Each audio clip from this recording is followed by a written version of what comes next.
I used to think loyalty was something you could carry like a shield, something that never slipped no matter how heavy it grew. For years, that was me. I was the steady one, the reliable partner, the man who didn't need distractions because I already had everything at home. At least, that's what I told myself whenever doubts tried to creep in. Emily, my wife, had been my anchor for nearly a decade. She was kind, patient, and so sure of us that I sometimes felt guilty for not matching her certainty. And yet, a strange hunger had begun to stir inside me, a restlessness I couldn't quite explain. I told myself it was nothing, just a phase. But I would soon learn how dangerous just a phase can be. It started innocently enough, the way temptation often does. We were invited over to James and Olivia Miller's house for dinner, something Emily always enjoyed. They had been our friends for years, the kind of couple who seemed to thrive on energy and mischief. James was witty, always telling stories with a kind of charm that pulled everyone into his orbit. Olivia had a confidence that made every room feel brighter. Together, they were magnetic, and I often wondered if part of their spark came from never taking life too seriously. Emily adored them, and she thought I needed nights like that, livelier company, laughter, a reminder that marriage didn't mean life had to be quiet. When we arrived, though, there were two faces I didn't recognize.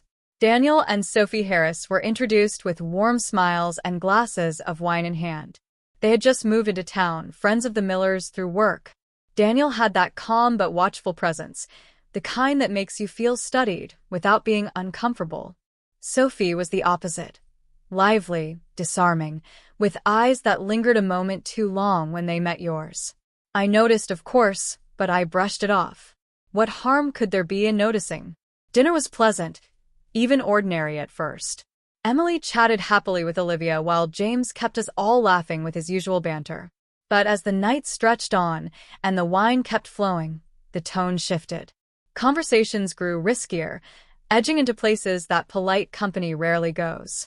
James, with that mischievous grin of his, asked if anyone believed people were truly meant to be with just one person for life. Emily rolled her eyes playfully, but others didn't dismiss it so quickly. Sophie laughed and said, "I think life is too short for just one kind of love." Her words lingered in the air like smoke, intoxicating and hard to wave away. I felt something stir inside me at that moment, something I hadn't felt in years. It wasn't just attraction. It was curiosity, a dangerous curiosity that whispered of roads I knew I shouldn't walk. I tried to mask it, joining in the laughter, but I caught Sophie watching me and Daniel too, in a way that made my chest tighten. It wasn't just me imagining it. There was something in the air, a silent agreement, a spark that needed only the right kindling. Emily seemed blissfully unaware. She touched my hand under the table, smiling the way she always did when she was enjoying herself. That smile was supposed to ground me, remind me of what mattered. And it did for a moment. But when I glanced across the table and saw Olivia's sly grin, Daniel's knowing eyes, Sophie's playful tilt of the head, I knew something had shifted in me. A door had cracked open, and I wasn't sure I wanted it shut. The night ended like any other gathering might. We said our goodbyes, promised to meet again soon, and Emily squeezed my arm as we walked to the car. "See? That wasn't so bad," she teased, as if she had dragged me somewhere I didn't want to be. I forced a smile, pretending to be tired, but my mind was racing. Every laugh, every glance, every half-joking comment replayed in my head like a reel. I couldn't stop. I wondered if she noticed how quiet I had become, but Emily was humming softly beside me, content and unworried. She trusted me completely, and that trust should have been enough to steady me. But as I drove us home through the quiet streets, I felt that trust like a weight pressing down on my chest. The whispers of temptation grew louder, and in the back of my mind, the words formed clearly, though I dared not speak them aloud, for it was more than I could handle, but I already knew I would let them in. The first time it happened, I told myself it was harmless. Just a moment, a fleeting lapse that didn't mean anything. That's what I wanted to believe, but deep down I knew better.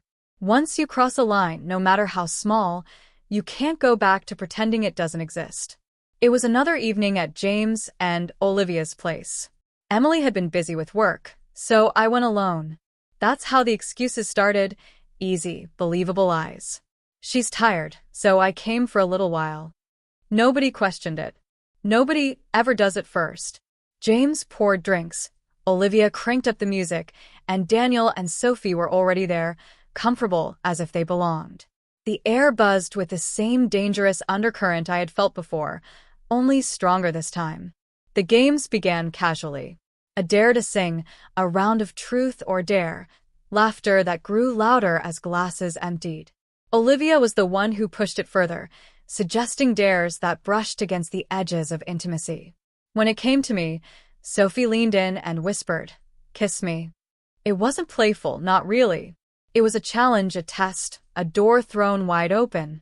My heart pounded, my breath caught, and for one reckless second I leaned forward. Her lips met mine, soft, deliberate, and everything inside me shifted. When I pulled away, James clapped me on the back with a laugh, and Olivia smirked knowingly. Daniel's eyes lingered, but not with anger, something closer to approval. I should have left right then, should have stood up and walked out. Instead, I stayed. And that night became the beginning of something I could neither resist nor control. The days that followed blurred together. Emily would kiss me goodbye in the mornings, asking about my plans, and I would lie without flinching. Working late, meeting a friend, helping James with something. Each excuse came easier than the last, and each one carved a deeper wound into the trust she had placed in me. I hated myself for it, and yet I couldn't stop. My phone buzzed with messages that looked innocent on the surface. "See you tonight. Same place?" But to me they were siren songs pulling me back into the secret world I had chosen. With them, everything felt electric. Daniel's calmness balanced Sophie's fire. Olivia's daring clashed playfully with James's charm. Together, they created a space where rules dissolved and desire ruled. And I, the man who once prided himself on loyalty, became someone else entirely.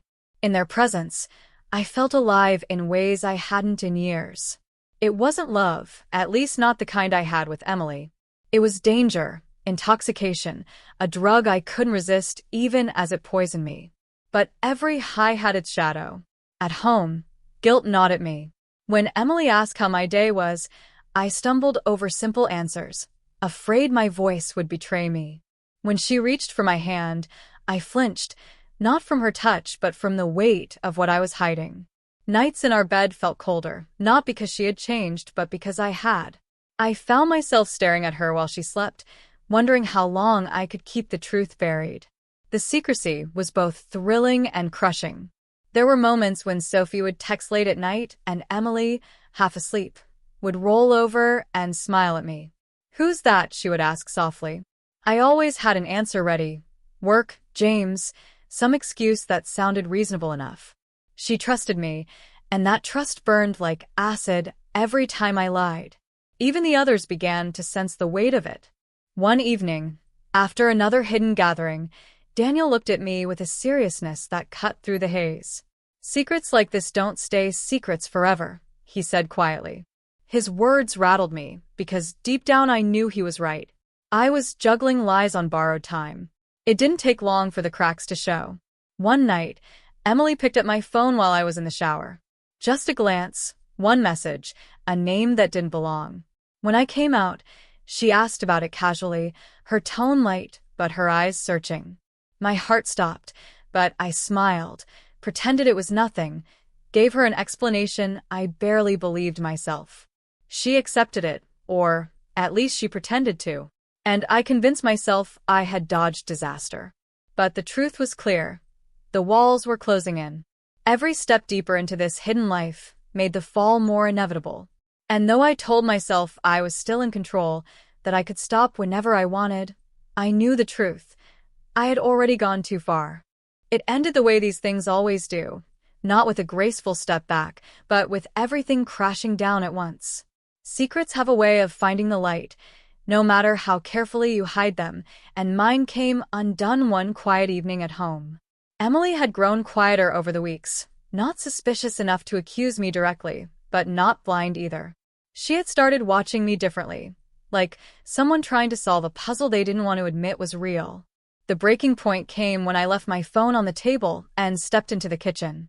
A message buzzed through, one I should have deleted, but didn't. Emily saw it before I could stop her. Her voice trembled when she asked, "Who's Sophie?" The room spun around me. All my excuses, all my careful lies, suddenly felt flimsy, ridiculous. I tried to reach for her hand, but she pulled away like my touch burned. Her eyes filled with tears, but it wasn't anger that cut the deepest. It was the look of betrayal. She whispered, "For it was more than you could handle, Alex, but why did you let them in at all?" The words hit harder than any scream could have. In that moment, I saw the enormity of what I had done. Not just the cheating, not just the lies, but the destruction of the one person who had given me her whole heart without hesitation. Emily didn't argue. She didn't throw things or curse me. She simply packed a bag, her hands shaking as she folded clothes, her silence louder than anything I could have endured. I begged, stumbling over apologies, promises, desperate words that sounded empty even as I spoke them. But she was already gone. She left that night, closing the door gently behind her, leaving me in a silence I had never known before. The others didn't stay either.